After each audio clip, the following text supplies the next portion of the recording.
आप देख रहे हैं प्रेरणा संवाद। मैं हूं पल्लवी। आज के प्रमुख समाचारों पर एक नजर। राष्ट्रीय स्वयंसेवक संघ के सरसंघचालक डॉक्टर मोहन भागवत ने कहा कि भारत एक अद्वितीय सदाचार वाला अमर राष्ट्र है जो दुनिया के हर देश को एकजुट करता है और शांति लाता है। राष्ट्रीय स्वयंसेवक संघ के सरसंघचालक डॉक्टर मोहन भागवत ने नागपुर के एक मंदिर में आयोजित धार्मिक कार्यक्रम में कहा कि भारत में अद्वितीय धर्मत्व है जो पर्यावरण को नुकसान पहुंचाए बिना लोगों, समूहों और प्रकृति को मानव विकास के साथ उचित रूप में रखता है। सदाचार की यह भावना सुनिश्चित करती है कि लोग सभी अच्छे बने। भारत अद्वितीय सदाचार वाला एक अमर राष्ट्र है जो शांति लाता है और दुनिया के हर देश को एकजुट करता है। स्वामी विवेकानंद का उदाहरण देते हुए उन्होंने कहा कि प्रत्येक राष्ट्र का एक विशिष्ट उद्देश्य होता है। राष्ट्र उस विशिष्ट उद्देश्य को पूरा करने के लिए उभरता और समृद्ध होता है, फिर यह इतिहास बन जाता है और रोमन साम्राज्य की तरह मुरझा जाता है। लेकिन भारत का उद्देश्य अमर है। हमारे पास धर्म तत्व का सार है।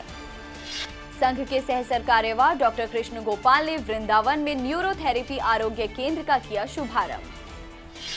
राष्ट्रीय स्वयंसेवक संघ के सह सरकार्यवाह डॉक्टर कृष्ण गोपाल ने मथुरा के वृंदावन में आरोग्य पीठ न्यूरोथेरेपी आरोग्य केंद्र का शुभारंभ किया।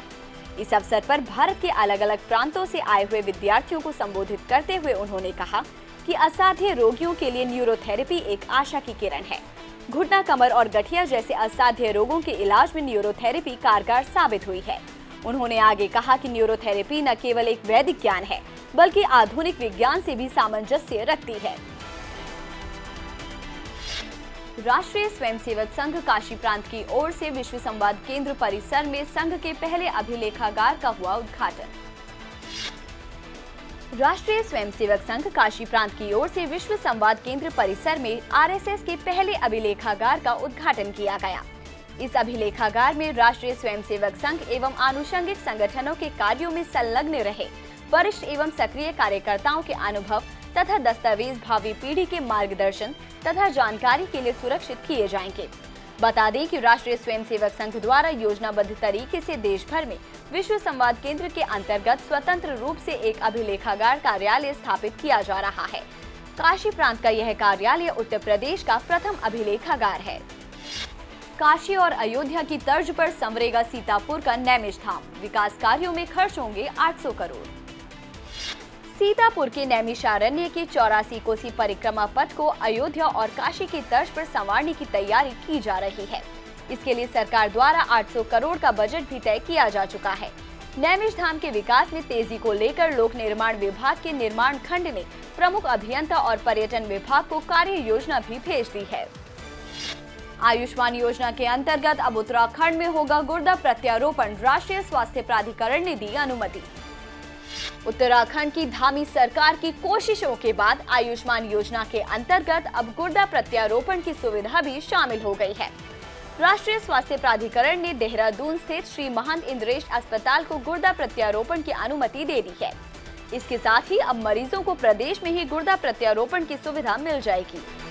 आपको बता दें कि प्रदेश में राज्य स्वास्थ्य प्राधिकरण की ओर से संचालित आयुष्मान योजना के अंतर्गत 25 प्रमुख बीमारियों के लिए 1600 पैकेज के माध्यम से 5 लाख रुपए प्रति वर्ष प्रति परिवार मुफ्त उपचार की व्यवस्था दी गई है। आईआईटी बीएचयू के वैज्ञानिकों ने बनाया प्राकृतिक रूप से त्वचा विकसित करने वाला मलहम। आईआईटी बीएचयू के स्कूल ऑफ बायोमेडिकल इंजीनियरिंग के वैज्ञानिकों ने एक लंबे शोध के बाद एक ऐसे मलहम का विकास किया है जो प्राकृतिक रूप से त्वचा विकसित करने में सहायक है। इस मलहम को तेल और सब्जी में प्रयोग आने वाले सोयाबीन की मदद से तैयार किया गया है। यह मलहम गंभीर रूप से चोटिल, कटी फटी जली त्वचा तथा गहरे घावों को ठीक करने में उपयोगी है। इस मलहम के कोई साइड इफेक्ट नहीं है तथा ये प्राकृतिक रूप से टिश्यू के विकास में सहायक है। एक्सपर्ट बता रहे हैं कि ये मलहम त्वचा प्रत्यारोपण की आवश्यकता को लगभग समाप्त कर देगा। अब एक नजर आज की प्रमुख सुर्खियों पर। यूपी में अगले साल होगा global investor summit. 10 lakh crore के इन्वेस्टमेंट के लिए यूपी सरकार 14 देशों में करेगी रोड शो। कानपुर हिंसा में नया खुलासा। बिल्डर वसी और मुख्तार बाबा ने की थी पूरी प्लानिंग। पेचबाग में हुई थी सबसे पहले पत्थरबाजी। ज्ञानवापी मामले में 7 महिलाओं की अर्जी। मस्जिद में पाए गए शिवलिंग की एएसआई से कराई जाए कार्बन डेटिंग जांच। आजादी की 75वीं वर्षगांठ को अमृत महोत्सव के रूप में मना रहा है रेलवे। मेरठ के सिटी स्टेशन परिसर में लगाई गई क्रांति से जुड़ी प्रदर्शनी। मेरठ के काजीपुर में छात्र ने व्हाट्सएप पर लगाया जय श्री राम का स्टेटस, तो शादाब ने साथियों संग मिलकर किया जानलेवा हमला। आज के समाचारों में इतना ही, फिर लेकर आएंगे कुछ नए समाचार। तब तक के लिए नमस्कार।